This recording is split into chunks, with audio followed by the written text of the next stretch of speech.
Welcome to Purpose of Heart, the podcast, where real stories meet God's promises. I'm Priscilla Allman, and every week we dive into powerful conversations about purpose in the pressure through caregiving, illness, grief, addiction, and more. If you've ever asked, God, where are you in this? You're in the right place. Be sure to follow the show, and let's find purpose together. Hello, and welcome back to Purpose of Heart, the podcast. Today we're going to talk about kind of like an interesting topic, which is the hidden cost of emotional reactivity. So there are some moments in life where reaction feels justified, right? You were misunderstood, you were overlooked, you were disrespected, you were disappointed. And before you even realize it, the words are out. The tone shifts, the energy changes, the atmosphere tightens. Emotional reactivity is fast. It feels powerful in the moment. It feels honest. It feels real. But what if the strongest response wasn't the fastest one? What if the hidden cost of emotional reactivity is greater than we realize? Scripture gives us this wisdom. He who is slow to wrath has great understanding, but he who is impulsive exalts folly. Proverbs 14:29. Slow to wrath. Not emotionless, not passive, not indifferent. Slow. There is strength in slowness. The illusion of this is just how I am. Sometimes we justify reactivity by calling it personality. I'm passionate. I'm just expressive. I don't hold things in. And while authenticity matters, Scripture calls us higher than impulse. He who has no rule over his spirit is like a city broken down without walls. Proverbs 25:28. A city without walls is vulnerable, unprotected, exposed to attack. When our emotions rule us, we become spiritually and relationally exposed. Emotions are not enemies, but they are not meant to be leaders either. They're indicators, but they shouldn't be dictators. Emotional reactivity doesn't just release words, it releases consequences. A sharp response can fracture trust. A defensive tone can close hearts. A public outburst can damage credibility. A soft answer turns away wrath, but harsh word stirs up anger. Proverbs 15:1. Notice the power of a soft answer. Not weak. Soft. Measured and intentional. When someone brings intensity into a moment, we all have a choice. We can mirror it, or we can mature beyond it. One escalates, the other transforms.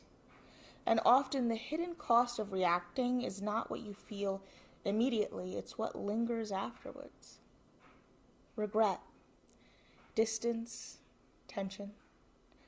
A shift in how others perceive your leadership, your stability, or your discernment. Reactivity, it just doesn't affect others. It also disrupts you. After the surge of emotion fades and your nervous system is still unsettled, your mind can replay the moment. You justify it, then question it, then replay it again.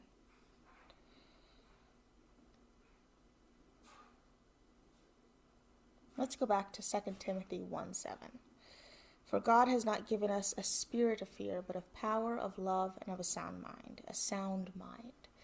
Not a spiraling one, not a reactive one, a grounded one. When we react impulsively, we temporarily surrender that soundness. And peace is expensive. Reactivity spends it quickly. Why do we react, though?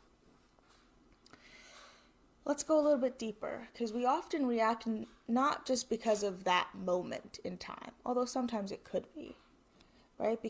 But sometimes we react because of what the moment touched. Unhealed wounds, past rejection, old disappointments, unresolved insecurity. The trigger feels current, but the root may be historical. Proverbs 4:23, keep your heart with all diligence, for out of it springs the issues of life. Out of the heart, not out of the circumstance. When something erupts quickly, it may reveal something stored deeply. And this is not condemnation, it's an invitation for reflection and an invitation for healing. Jesus felt deeply. He wept, he grieved, he was moved with compassion, he overturned tables when necessary. But he was never controlled by emotion. When he was reviled, he did not revile in return. When he suffered, he did not threaten, but committed himself to him who judges righteously. 1 Peter 2:23. He did not revile in return, although he had the power to. He chose restraint. Restraint is not weakness. It's disciplined strength. A gap between the trigger and the response. Because there's always a gap. Sometimes it's seconds, sometimes it's a breath length. But that gap invites and lives transformation.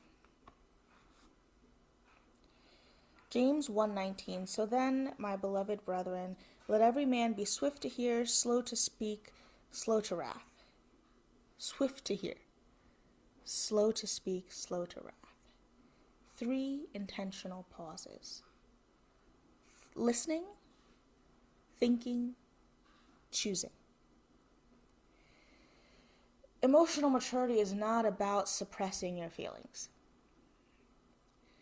It's about submitting them to wisdom.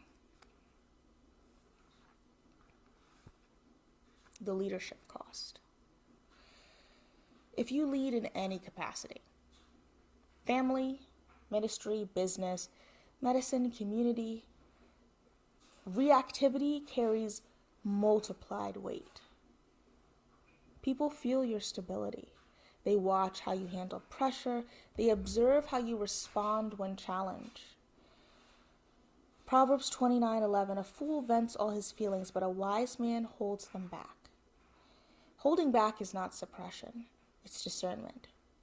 It's knowing that timing matters, tone matters, delivery matters. Your credibility grows when your emotions are anchored. Choosing response over reaction. How do we shift? Here are some tools that we can use, right? Pause physically. Take a breath before speaking. Name what you're feeling, right? Are you angry? Are you embarrassed? Are you fearful or are you disappointed? Ask, what is this really about? Is it this moment or is it something deeper? Pray before responding, even silently. Psalm 51:10, create in me a clean heart, O God, and renew a steadfast spirit within me. A steadfast spirit does not wobble with every emotional wave. It stands. The power of self-control. Self-control is not celebrated widely or loudly in culture, but it's deeply honored in Scripture. Galatians 5:22-23. But the fruit of the Spirit is love, joy, peace, long-suffering, kindness, goodness, faithfulness, gentleness, self-control. Self-control is fruit, which means it grows, it develops, it matures over time. And you may not be where you want to be, but growth is possible. And each moment you choose restraint over reaction, you strengthen that fruit. Freedom from regret. Imagine ending your day without replaying conversations. Imagine handling confrontation with calm clarity. Imagine responding so thoughtfully that even those who disagree respect you. That is possible. Not through personality shifts, but through spiritual surrender. Proverbs 19:11, the discernment of a man makes him slow to anger, and his glory is to overlook a transgression. His glory, not his weakness. Overlooking is not ignoring injustice. It's refusing to give every irritation the power to control you. An invitation to growth. And if you recognize that there are some patterns of reactivity in yourself, you don't have to shrink in shame. You can grow in awareness. Awareness is the doorway to transformation. Ask the Lord to help you lengthen the gap between trigger and response. Ask Him to heal what gets touched so quickly. Ask Him to anchor you in peace. Isaiah 26:3, you will keep him in perfect peace, whose mind is stayed on you because he trusts in you. Perfect peace is not emotional numbness. It's alignment with trust, wisdom, maturity. Emotional reactivity can feel powerful in the moment, but steady composure builds lasting strength. You're not called to be ruled by impulse. You're called to be led by the Spirit. And when you begin choosing response over reaction, you will notice something beautiful. Your relationships deepen, your credibility strengthens, your peace stabilizes, and your influence expands. The hidden cost of reactivity is high, but the reward of restraint is greater.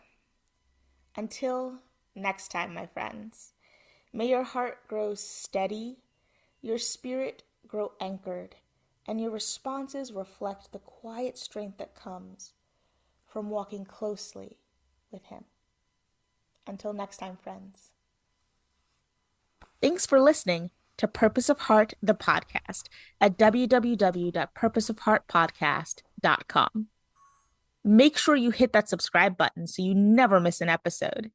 There's so much more God is doing, and I don't want you to miss a thing. Thank you in advance for the reviews and shares. They help this message reach more hearts. I can't wait to walk with you again in next week's episode. See you there.